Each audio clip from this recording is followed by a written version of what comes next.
Hello दोस्तों, मैं राहुल कुमार स्वागत करता हूं अपने YouTube channel study glow fact में।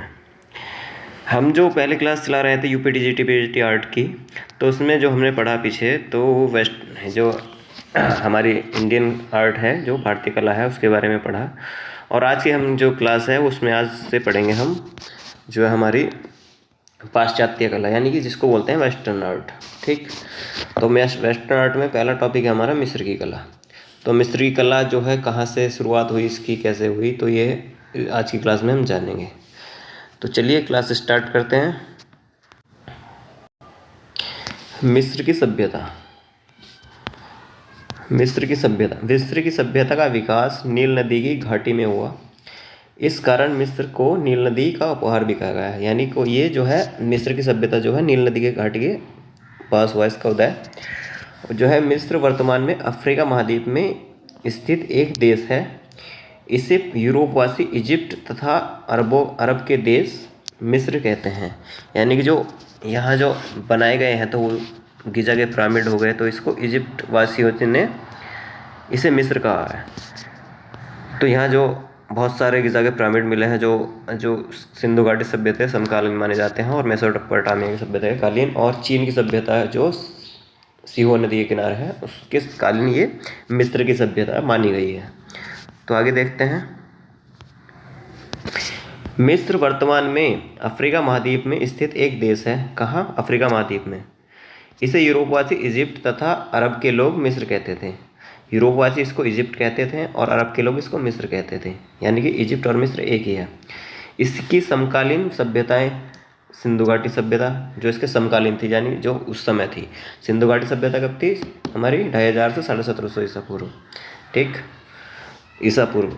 तो ये उसी के समय समकालीन थी। कौन सी? आपकी सिंधु घाटी हो गई, आपकी भारतीय, ये कहा है भारतीय उपमहाद्वीप में है, और आपका दूसरी हो गई मेसोपोटामिया की सभ्यता। मेसोपोटामिया कहाँ है? आपका इराक में है। तथा मेसोपोटामिया कौन से नदी के किनारे है? आपकी दजला फरात नदी के। इसी को ही दजला फरात नदी को ही यूफ्रेट्स नदी कहा जाता है। किसको? यूफ्रेट्स नदी। ठीक है। जो आपकी मेसोपोटामिया सभ्यता है ये जो है कहाँ है? दजला फरात नदी के किनारे। कौन सी? दजला फरात। और मिस्र कहाँ है? आपकी नील नदी के किनारे। और आपकी सिंधु कहाँ है? सिंधु नदी पड़ती, ये सिंधु घाटी सभ्यता सिंधु नदी के किनारे। कहाँ? पाकिस्तान में। तो जो आपकी मेसोपोटामिया की सभ्यता है वो दजला फरात नदी, दो नदी के बीच, ठीक है, दजला और फरात दो नदी के बीच की दूरी भूमि जो है, भूमि को ही सुमेरियन सभ्यता कहते थे। क्या कहते थे? सुमेरियन सभ्यता। किसको? मेसोपोटामिया की सभ्यता जो थी। इसी सभ्यता को जो इसी ये सभ्यता थी जो यूफ्रेट्स नदी के किनारे थे। यूफ्रेट्स नदी, इसी को ही फरात नदी कहते हैं। क्या कहते हैं? फरात नदी, यूफ्रेट्स को ही। ये क्वेश्चन पूछ लेता है कि यूफ्रेट्स नदी कहाँ के किनारे कौन सी सभ्यता है, तो कौन सी है? आपकी मेसोपोटामिया। यूफ्रेट्स को ही हिंदी में आप जो है फरात नदी कहते हैं। ठीक है। कौन सी नदी के किनारे है? दजला और फरात, दो आब नदी के। ठीक है। फिर जो है यहीं से जो है आपके सिंधुवासी जो यहाँ से व्यापार करते थे। कहाँ से? मेसोपोटामिया से यहाँ से व्यापार करते हैं। इसी सभ्यता को क्या कहते थे? सुमेरियन सभ्यता भी कहते थे। सुमेरियन किसको? मेसोपोटामिया को। ठीक है। और जो इनके ही समकालीन थी एक वो थी, एक और थी चीन की सभ्यता। तो ये चार सभ्यता जो थी आपकी समकालीन थी। एक आपकी मिस्र की हो गई, और आपकी ये मेसोपोटामिया की हो गई, और आपकी सिंधु हो गई, और आपकी ये हो गई चीन की सभ्यता। चीन की सभ्यता कहाँ है? होंग हो नदी के किनारे। कौन सी? होंग हो नदी, होंग हो नदी के किनारे है। ठीक है। तो आगे देखते हैं, चलो। मेसोपोटामिया पड़ता कहाँ है? ये आपका इराक में पड़ता है वर्तमान में। ठीक है। मिस्र की सभ्यता में कला का इतिहास कोई 3000 वर्ष पूर्व से व्यवस्थित रूप से मिलता है। यानी कि जो है 3000 वर्ष, तो इस 3000 वर्ष ईसा पूर्व क्या है आपका?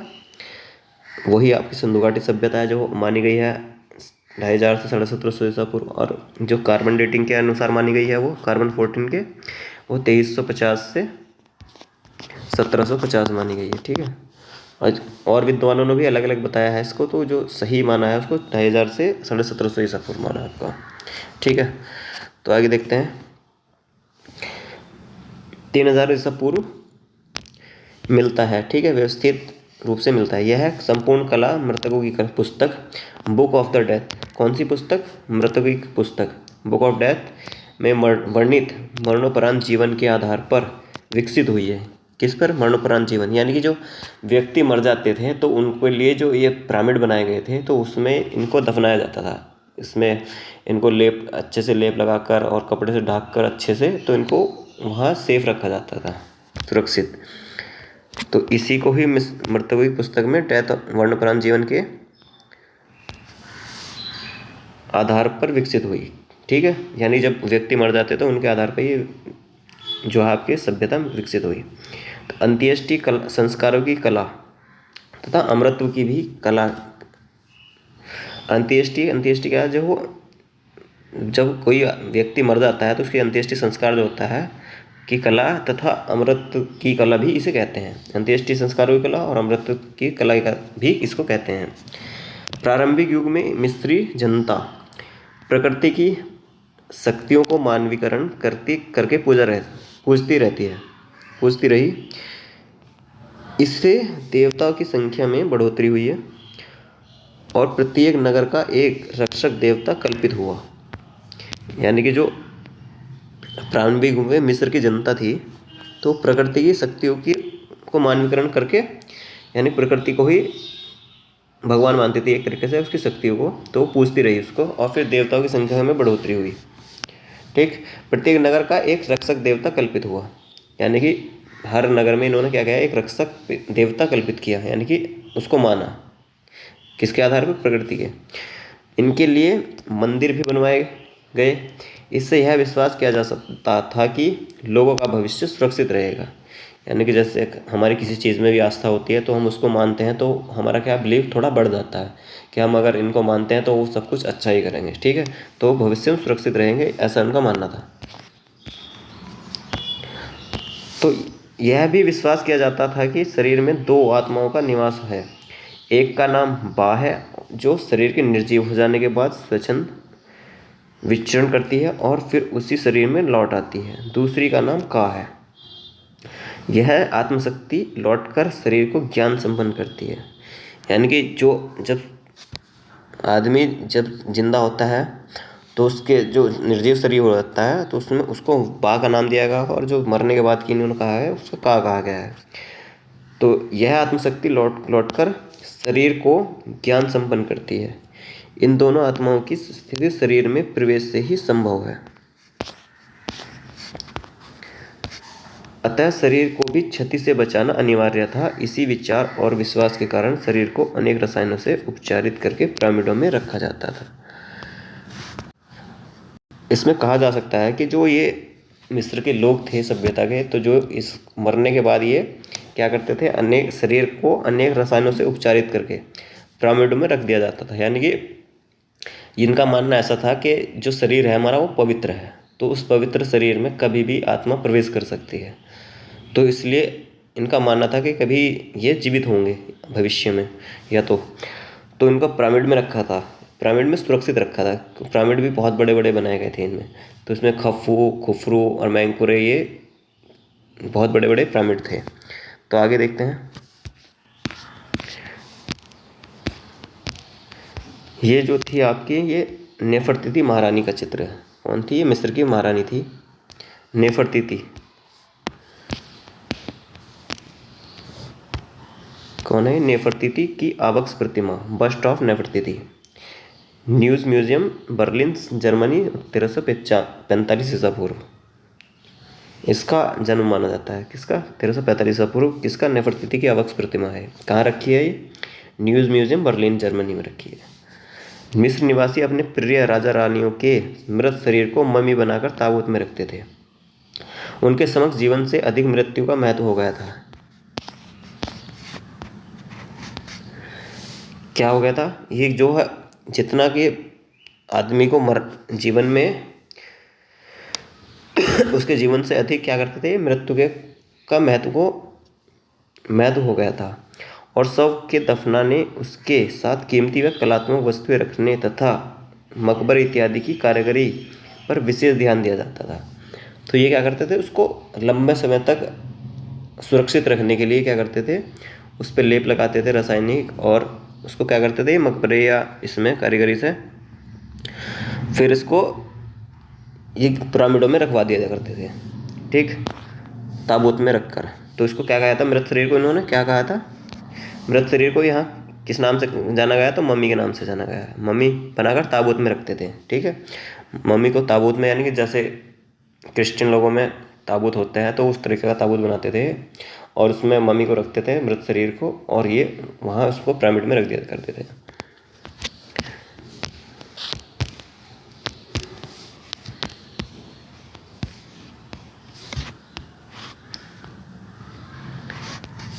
मिस्री कला धार्मिक मान्यताओं के आधार पर पनपी और उसकी प्राचीनतम नमूने जो है समाधि गृहों एवं पूजा गृहों से संबंधित हैं। इसके कारण में इसके निर्माण में पत्थर का प्रयोग हुआ। जो ये मिस्र की कला थी तो वो धार्मिक मान्यताओं के आधार पर पनपी है, यानी कि इसको क्या है, धार्मिक माना गया है कि जो जब व्यक्ति मर जाता है उसको अच्छे से उसकी बहुत सेवा करते थे ये लोग, तो उसके लिए जो पिरामिड बनवाते थे उसको प्राचीनतम नमूने समाधि गृह और पूजा गृह से संबंधित थे, यानी कि उसकी समाधि बनाते थे और उसका पूजा गृह बनाते थे, ठीक है। तो इसके कारण इसके निर्माण में क्या करता था, पत्थर का प्रयोग होता था। तो जो जितने पिरामिड बने गए इसमें बहुत बड़े बड़े पत्थरों का ही प्रयोग किया गया है। आगे देखते हैं, समाधियों तथा पूजा गृह की दीवारों पर जीवन के विविध पक्षों को ही चित्रित किया गया है, क्योंकि मिस्रवासियों की मरणोपरांत जीवन की कल्पना इसी जीवन पर आधारित थी।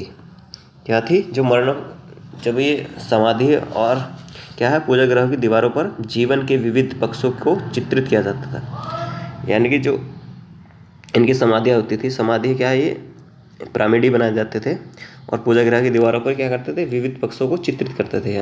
उनके जो चित्र बनाए जाते थे, जो मर गए थे उनके जो जीवन चरित्र था उनका चित्रित किया गया था, क्योंकि मिस्रवासियों को मरणोपरांत जीवन की कल्पना इसी जीवन पर आधारित थी, यानी कि मरने के बाद जो जीवन की कल्पना थी इसी पर आधारित थी मिस्र के वासियों की।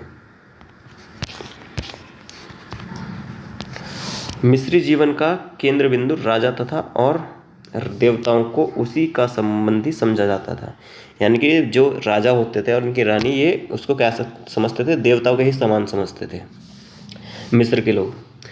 तो मिस्री जीवन का केंद्र बिंदु क्या था, राजा तथा और देवी वो देवताओं, ठीक है, उसी का संबंधी समझा जाता था। कला का प्रयोग अधिकांश राजाओं एवं देवताओं की शान शौकत में ही किया जाता था। किस में किया जाता था कला का प्रयोग, अधिकांश राजाओं एवं देवताओं की शान शौकत के लिए, ठीक। तूतनखामेन कौन थे, ये यहाँ के राजा थे तूतनखामेन। इनका जन्म कब हुआ था, 1332 से 1330 ईसा पूर्व। मिस्र देश का राजा था, कहाँ का, मिस्र देश के राजा थे तूतनखामेन। उसके पिता का नाम क्या था, अखनातेन। इनका जन्म हुआ था 1353 ईसा पूर्व से 1336 ईसा पूर्व था। तूतनखामेन की समाधि जो है राजाओं की घाटी यानी वैली ऑफ द किंग मिस्र में स्थित है। कहाँ है तूतनखामेन की समाधि, राजाओं की घाटी में। कहाँ है, मिस्र में है, वैली ऑफ द किंग, ये एक स्थान है, कहाँ, राजाओं की घाटी के नाम से तूतनखामेन की जहाँ समाधि है। और जो महारानी है नेफरतिति, का संबंध जो है न्यू किंगडम से है। न्यू किंगडम यह जो है 1750 ईसा पूर्व से आपका है 1085 ईसा पूर्व काल से था, यानी न्यू किंगडम, यानी कि जो नए राजा थे, ठीक, उनके समय का काल है। नेफरतिति जो है अखनातेन की पत्नी थी। किसकी थी, अखनातेन। अखनातेन कौन थे, तूतनखामेन के पिता। और इसकी तूतनखामेन की माता थी, कौन थी, नेफरतिति। माता पिता कौन थे, नेफरतिति और अखनातेन, ये किसके, तूतनखामेन के माता पिता थे, ठीक है। उनकी एक प्रतिमा चूना पत्थर व प्लास्टर द्वारा निर्मित बस्ट ऑफ नेफरतिति है, जो भी मैंने आपको दिखाई, बस्ट ऑफ नेफरतिति है, जो वर्तमान में न्यूज म्यूजियम बर्लिन जर्मनी में सुरक्षित है। कहाँ सुरक्षित है, न्यूज म्यूजियम बर्लिन में सुरक्षित है। नेफरतिति की यह प्रतिमा सम्राट अखनातेन के काल के दौरान 1345 ईसा पूर्व में निर्मित हुई थी। इस प्रतिमा का शिल्पी थटमोस था। कौन था शिल्पी इसका? थटमोस थे। 1345 में इन्होंने, जो अखनातेन थे, इन्होंने इसको बनवाया था ईसा पूर्व। किस, और शिल्पी कौन थे इसको बनाने वाले? तो वो थटमोस थे। अब देखते हैं मिस्र के पिरामिड। मिस्र के पिरामिड यानी कि इसको बोलते हैं इंग्लिश में इजिप्शियन पिरामिड। क्या बोलते हैं? Egyptian pyramid. मिस्र के पिरामिडों की गणना प्राचीन विश्व के 7 आश्चर्यों में की जाती है। यानी कि जो मिस्र के जो हैं आपके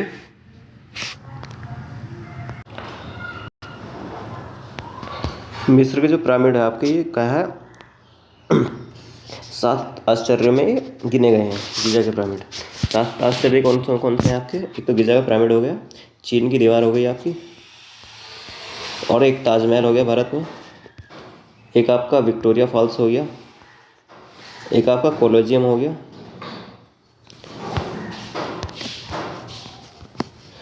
कोलोजियम, एफिल टावर हो गया आपका। एफिल टावर आपका कहाँ है? पेरिस में। जावा स्तूप हो गया।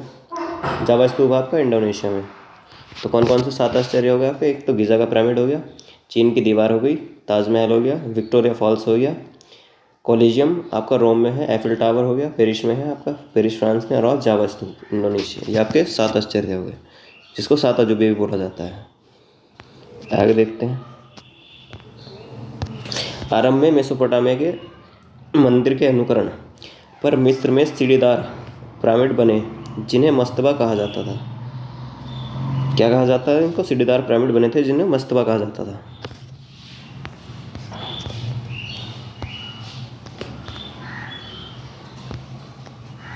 ये आपका जो है गीजा का पिरामिड का दृश्य है।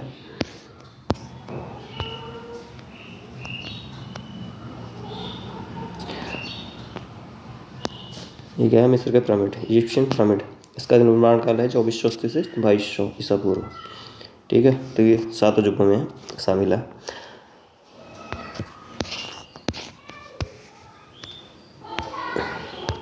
मेसोपोटामिया के मंदिर सीढ़ीदार जिगुरत होते थे। यानी सीढ़ीदार जिगुरत, जिगुरत किसको कहा जाता है? जिगुरत पूजा गृह कहा जाता था, और इसको मंदिर भी, जिगुरत को मंदिर भी कहते थे।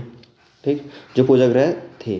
परंतु मिस्र के पिरामिड शासकों फराउनों के शवों को सुरक्षित रखने के लिए बनाई गई समाधियाँ थी। यानी जो मिस्र के पिरामिड जो बनाए गए थे, वो शासकों के शवों को सुरक्षित रखने के लिए बनाए गए थे। जब वो मर जाते थे तो उनको सुरक्षित, लंबे समय तक सुरक्षित रखने के लिए उसको मम्मी के रूप में ताबूत में बंद करके रख दिए जाते थे। जो यहाँ के सम्राट जोसर जो थे, यहाँ का जोसर का समय जो है पिरामिडों का युग है। सम्राट जोसर जो थे यहाँ के, द एज ऑफ पिरामिड, जिसको क्या कहा गया है? एज ऑफ पिरामिड कहा गया है। लगभग 2780 ईसा पूर्व में तृतीय राजवंश के संस्थापक सम्राट जोसर ने सक्कारा मेम्फिस में भव्य सीढ़ीदार पिरामिड बनवाए। क्या बनवाए? भव्य सीढ़ीदार पिरामिड। क्या? जिगुरत, या इसको बोल सकते हैं जिगुरत। ठीक है, किस टाइम बनवाया? आपके 2780 ईसा पूर्व में तृतीय राजवंश के संस्थापक सम्राट जोसर ने सक्कारा मेम्फिस में भव्य सीढ़ीदार पिरामिड बनवाया।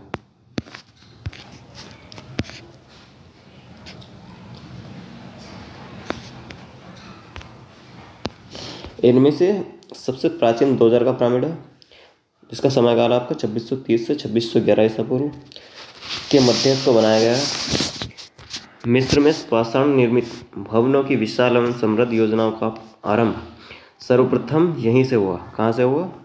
जो पाषाण निर्मित भवनों की, जो पत्थर से बनाने के जो निर्माण कार्य शुरू हुआ, जो पाषाण क्या होता है? पत्थर होता है।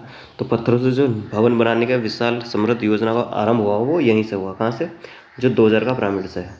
इसका समय काल है आपका 2630 से 2611 ईसा पूर्व। यहीं से इसका काल शुरू हुआ।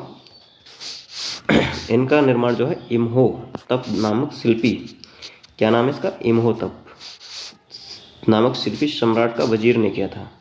किसने किया था? सम्राट का वजीर। कौन सा सम्राट? जो है आपके 2000 का पिरामिड जोसर सम्राट के। ठीक है, इनके कौन थे? सम्राट के वजीर थे। कौन? इम्होतप नामक शिल्पी। द वह इतिहास में वर्णित प्रथम वास्तुशिल्पी था। इतिहास में वर्णित प्रथम वास्तुशिल्पी था, यानी कि उस समय जो आपके प्रागैतिहासिक काल के बाद जो ये निर्माण होने शुरू हुए, जो आधाऐतिहासिक काल के अंतर्गत आते हैं आपके, तो वो आपके जो है पहले वास्तुकार जो माने गए हैं ये इमहोतप माने गए हैं। ठीक है। सक्कारा मेम्फिस के पिरामिड पत्थर द्वारा निर्मित सर्वप्रथम पिरामिड थे। कौन से? सक्कारा के पिरामिड। सक्कारा यानी मेम्फिस बोलते हैं इसको। सक्कारा के पिरामिड पत्थर द्वारा निर्मित सर्वप्रथम पिरामिड थे। कौन सा था? तो एक प्रश्न पूछा जाता है कि सक्कारा का पिरामिड पत्थर निर्मित सर्वप्रथम पिरामिड कहाँ है, तो ये आपका मिस्र में है। और ये कौन सा है? सर्वप्रथम पिरामिड है बना हुआ। नवंबर 2008 के अनुसार मिस्र के पिरामिडों की कुल संख्या कितनी थी? तो कितनी थी? 118 या 138। किंतु इनमें से कितने रह गए हैं हमें? मुख्य जो है, एक तो आपका खुफू था, खफरे था तथा मेंकुरे था। मैंने अभी पीछे आपको बताया था बहुत सारे आपके यहाँ बने हुए थे, तो इसमें कितने थे उस समय? तो इसकी संख्या थी 118 या 138 मानी गई थी।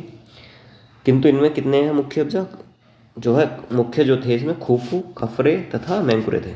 तीनों पिरामिड गिजा में स्थित है। इनमें सबसे बड़ा पिरामिड जो है खुफू का है। कौन सा है? खुफू का पिरामिड सबसे सुरक्षित अवस्था में है, जो अब भी है। खुफू का पिरामिड सबसे बड़ा है और जो है सबसे सुरक्षित भी है। ज़्यादातर पिरामिडों का निर्माण कब हुआ है? तो जो आपका ज़्यादातर पिरामिडों का निर्माण हुआ है 2480 से 2200 ईसा पूर्व के मध्य। कौन सा युग ये है आपका? मेमाफाइट युग। कौन सा? मेमाफाइट युग। ठीक। तो स्फिंक्स या नरसिंह की मूर्ति यहाँ बनाई गई थी, जो ये भी गिजा के ही पिरामिड जैसी बनाई गई थी। तो स्फिंक्स या नरसिंह की मूर्ति, इसको बोलते हैं ग्रेट स्फिंक्स ऑफ गिजा। खफरे के पिरामिड से खफरे के मंदिर तक जाने वाले मार्ग में गिजा में यह मूर्ति स्थित है। इसमें शरीर सिंह का है और चेहरा पुरुष का है, यानी कि जो इसका चेहरा बनाया गया है, देखिए आप, ये इस तरीके से बनाया गया है।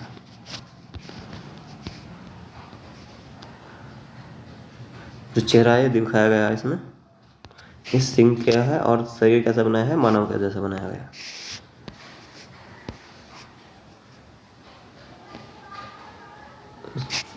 सॉरी, उल्टा बोल दिया मैंने। शरीर जो है सिंह के जैसा, यानी कि शेर के आकार के जैसा बनाया गया है, और चेहरा जो है पुरुष के आकार का बनाया गया है। ठीक है। इसमें जो है जो आपके पिरामिड है, इसमें अंदर जाने के लिए बहुत सी सीढ़ियाँ बनाई गई है अंदर। आप इसको देखना। आगे देखते हैं। जो इसका काल था, गिजा का महान जो स्फिंक्स था मूर्ति जो है, इसका जो है 2558 ईसा पूर्व से 2532 ईसा पूर्व इसका काल रहा है।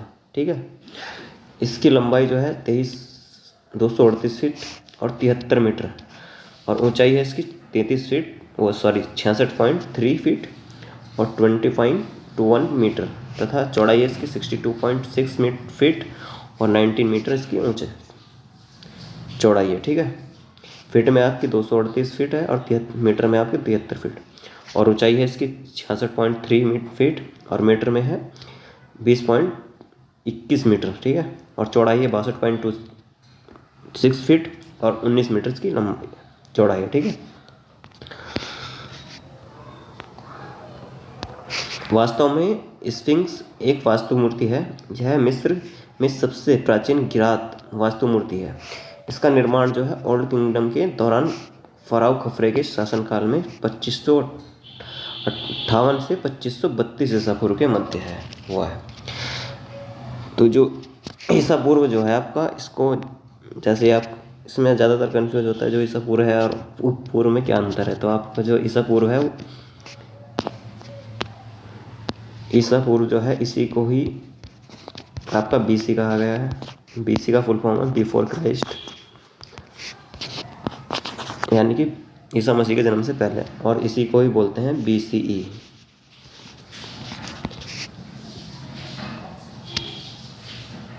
Before common era. ठीक है। और जो आपका AD है उसको जो ECU बोलते हैं, ECU AD को बोलते हैं एनो डोमिनी, और इसी को बोलते हैं CE। इसको बोलते हैं कॉमन एरा। ठीक,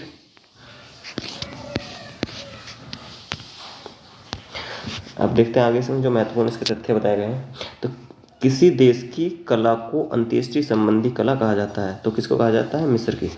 ये प्रश्न है। मृतक की पुस्तक किस काल में लिखी गई? तो कहाँ किस काल में लिखी गई? तो मिस्र के काल में लिखी गई थी। मिस्र की कला का प्रधान विषय वस्तु क्या था? तो मरणोपरांत जीवन। मरणोपरांत जीवन के बाद क्या था उनका? मम्मी बनाकर ताबूत में बंद करके उन्हें पिरामिड में रखा जाता था। तूतनखामुन की समाधि कहाँ स्थित है? तो वह है मिस्र में। मिस्र की समाधि का केंद्र बिंदु क्या है? तो वह है पिरामिड अथवा समाधि। जो केंद्र बिंदु है इनका, जो मिस्र की कला है वो पिरामिड से संबंधित है और समाधि से, यानी कि जो मरणोपरांत जीवन के बाद की जो क्रिया है उसी को पिरामिड बनाने की, पिरामिड उसी के आधार पर बनाए गए थे। मिस्र में सबसे बड़ा व उत्कृष्ट पिरामिड है खुफू। प्रश्न पूछा जाता है कि मिस्र में सबसे बड़ा उत्कृष्ट पिरामिड कौन सा है? तो खुफू। कौन कौन से है फिर? जो मुख्य है खुफू, खफरू और मेंकुरे। ठीक है, खुफू, खफरे, मेंकुरे। ठीक, अगला है, आगे देखते हैं। मिस्र की लिपि को कहते हैं हीरोग्लिफिक, पवित्राक्षर लिपि। मिस्र की लिपि को कहते हैं हीरोग्लिफिक, पवित्राक्षर लिपि। इसी को, यही लिपि जो है आपकी सिंधु घाटी सभ्यता में थी। ठीक, जिसको दाएं से बाएं लिखा जाता था और बाएं से फिर दाएं लिखा जाता था, फिर दाएं से बाएं लिखा जाता था, फिर दाएं से बाएं लिखा जाता था। ये यानी इसको बोल सकते हैं सर्पिलाकार भी बोलते थे इसको। ठीक है, और इसको पवित्र अक्षर लिपि भी बोलते थे। आगे देखते हैं नेफरतीति कौन थी? तो ये मिस्र की रानी थी। और किसकी पत्नी थी नेफरतीति? ये अखनातेन की पत्नी थी। और माता किसकी थी? ये तो तूतनखामुन की माता थी। ठीक है, मिस्र की कला में किस कला विद्या का प्रयोग नहीं हुआ? तो किसका नहीं हुआ? मणिकुट्टम। मणिकुट्टम क्या है? जो कला है, जो मणिकुट्टम है, एक कला है जो इसमें इसका प्रयोग नहीं हुआ। तो मिस्र में पिरामिडों हेतु कौन सा युग विशेष प्रसिद्ध है? तो कौन सा युग है? वो मेमाफाइट का युग। मेमाफाइट का जो पिरामिड का युग है उसके लिए ये प्रसिद्ध है। मिस्र की कला की विषय वस्तु का मुख्य स्रोत क्या है? तो वह है मृतकी की पुस्तक। यानी कि अगर मिस्री कला को जो जानना है तो उसका विषय वस्तु क्या होगी? तो वो मृतकी की पुस्तक। ठीक है, इसको अगर जानना है तो। मिस्र में पिरामिडों का निर्माण कहाँ हुआ? तो गिजा में हुआ। यानी कि जो गिजा एक स्थान है, जगह का नाम है मिस्र के अंदर, तो वो उसको गिजा में है। ठीक है, पिरामिडों का निर्माण किस लिए किया गया है? तो किस लिए किया गया था? मिस्र के शासकों ने के शवों को ताबूतों में सुरक्षित रखने के लिए। यानी कि जो मिस्र के जो शासक थे तो उन शासकों को क्या है? देवता के सम्मान माना गया था। तो देवता का सम्मान जिनको माना गया था तो उनको सम्मान देने के लिए ये उसको मम्मी बनाकर, तो उसमें रासायनिक लेप लगाकर तो ताबूत में बंद करके ये क्या पिरामिडों में रख देते थे। तो क्या है इनका? शवों को ताबूत में सुरक्षित रखने के लिए। ठीक,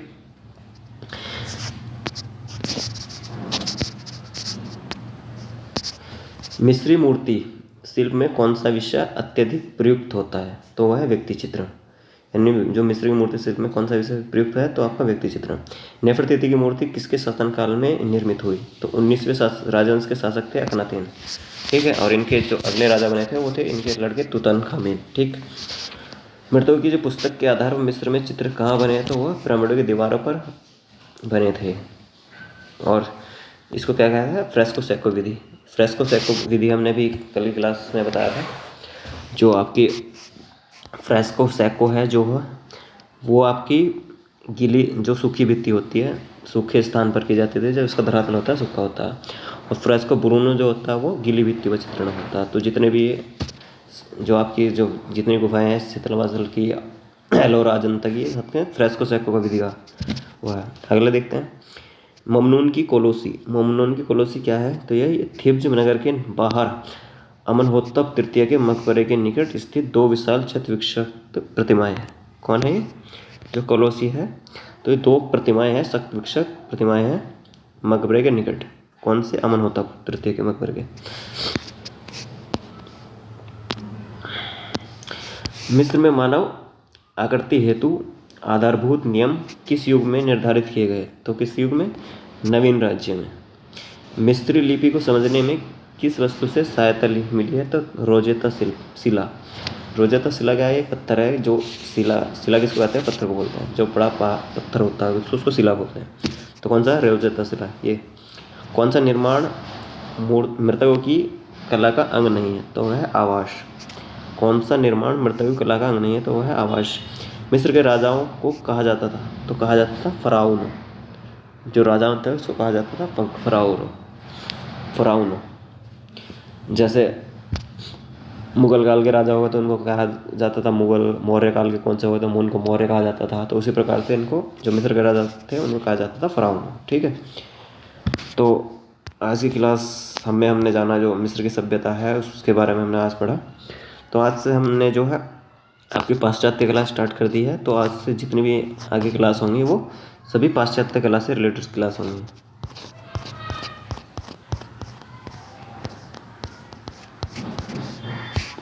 तो आज की क्लास यहीं समाप्त करते हैं। जय हिंद। और वीडियो को लाइक करें और कमेंट जरूर करके बताएं।